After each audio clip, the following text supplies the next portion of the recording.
All right, we have a decision in the Kevin Durant sweepstakes. He's Steve Kyler. I'm Cody Taylor. Steve, with Kevin Durant agreeing to sign with the Golden State Warriors, leaving the Thunder, what does that mean for the rest of the league?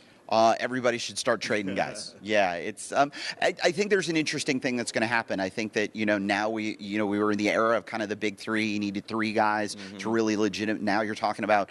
We could call it a big six. I think you could call the Warriors the big six. They're going to keep a lot of guys. The question becomes, do the Spurs, do the Clippers, do one of the Portland Trail Blazers, do one of these teams say, I'm going all the way in and try to get another player? Or do they go, you know what, I'm going to tap out and start selling some guys off? There's a concept in the NBA, the window. What's your window of a championship? And when you look at the Spurs, going after LaMarcus Aldridge, signing Kawhi Leonard, some of the deals they've done was about opening that window, keeping that window to win a championship open a little more. But when you look at an older team, if you're the Clippers, are you really in this thing? Right. I think that becomes the real question. And if you're not, do you start to maybe look to liquidate? And I think that's going to pay dividends for maybe some teams that are at the bottom. The Philadelphia 76ers would love to take a good player off somebody's hands. So there may be some moves there. And then it's the balance of power East and West. Right. There are a bunch of Eastern Conference teams that may not get anything they really wanted out of free agency. Do you see an Orlando Magic team put a couple of young guys together and maybe go get somebody from the West? Right. So I think there's some interesting fallout from all of this. I know we're going to see Andrew Bogut change teams. Harrison Barnes is going to change teams. Festus Ezeli is going to change teams. There's going to be some veterans that now go to the Golden State Warriors that, to maybe try to win a championship. Right. How many of those were those kind of value veterans that were going to be on a Miami Heat team? Yeah. So there's a lot that's going to play out from this, and I think it'll be interesting to see, especially when you look at the age of the Golden State Warriors roster. It's not like these guys are going to be together for 1 year. These guys have a good 5-6 years in front of them as a core. How do you really compete with that? Yeah. So the bar just got raised in terms of being really good. So you're going to have to respond. Yep. We've seen maybe some take to social media kind of, criticizing the move. But is this a move that, with all these stars playing on one team, is this a move that the league wants to see? Are they happy with this? Well, as long as it's done within the confines of the rules, the league likes parity. The league certainly wants every market to have a legitimate shot. And I think that, the biggest champion of, the small market is the NBA. They want to see small markets have success. But, the accumulation of star power was one of the reasons why the NBA was trying to get the salary cap smoothed. Right. Remember, the NBA was going at the players trying to say, let's not make this thing jump so much because it was going to create the ability to have these inequities. So, it's going to smooth itself out over time. But again, you've got a unique situation. And, you go back to that Steph Curry deal. Had Steph Curry not signed that bargain deal 3-4 years ago, none of this would have been possible. So, it's kind of a byproduct of the whole system, but there's no question that it's harder now. It's certainly not, especially if you don't have a superstar today. What are you really doing? Are you looking forward to the 2017 draft? So, looking at all these talented guys on one team, can we go ahead and pencil them into the NBA Finals? Nothing's done yet. I mean, they haven't played a game yet. These guys aren't healthy yet. You don't know if it works yet. The other teams aren't going to lay down. I know there's kind of the joke of they'll go undefeated, and maybe if they're healthy and it all clicks and everything works out, sure. But, I mean, how many times have we seen – look at the New Orleans Pelicans last year and just how devastated they were with injuries. They could never get healthy in the year.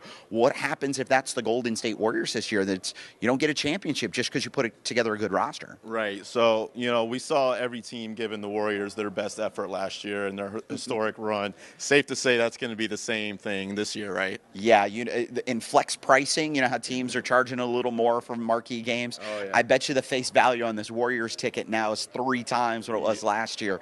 But no question. I mean, they were the Beatles last year. You saw it everywhere they went. Crowds were showing up early. Everybody wanted to get a peek at Steph Curry.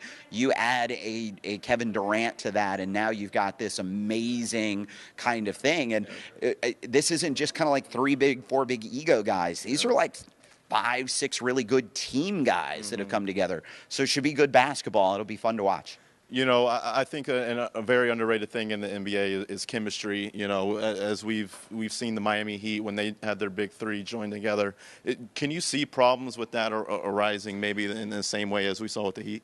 Unlikely, and again, it's because if you've spent any time around Steph Curry, the most unassuming guy in the world. Klay Thompson wants buckets, wants to play, wants to win. Draymond Green, Andre Iguodala, even Kevin Durant. I mean, Kevin Durant's a great teammate. He's a great includer.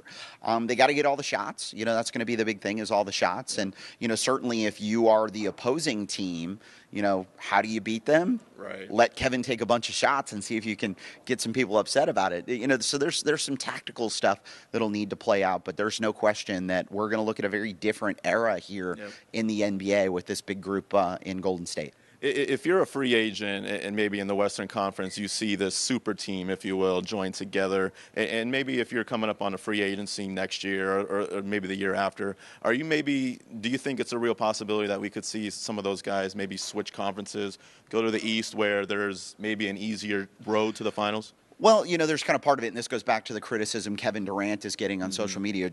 You should have to overcome the mountain. You should have to want to climb to the... No, you got to go through 82 games. You got to play the playoffs. Why would you want to make it unnecessarily difficult for yourself? But, look, this business still does come down to money. Money wins out. Situation wins out. The role you play wins out. Being able to compete and win games wins out. So the chance that some guys are going to change, and we saw this. I mean, during the Michael Jordan era, the power was in the East. The best teams in basketball were in the East. And, over the last decade, everything has kind of shifted more to the West as those teams have gotten more aggressive. I think this will be one of the things that kind of starts to drag some more players to the Eastern Conference. Right. Wrapping up, last question for you, Steve.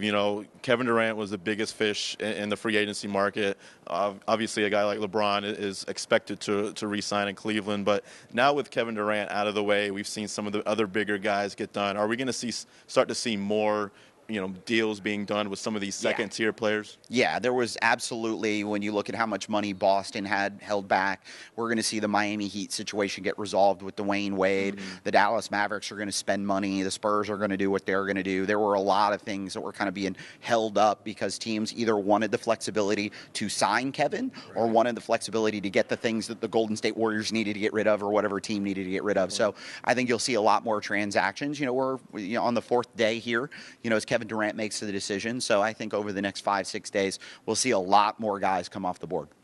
All right. Well, that's the reaction for Kevin Durant agreeing to sign with the Golden State Warriors from around the league, the standpoint from around the league. And we'll have more information and reaction on Basketball Insiders in the coming days. So be sure to check us out.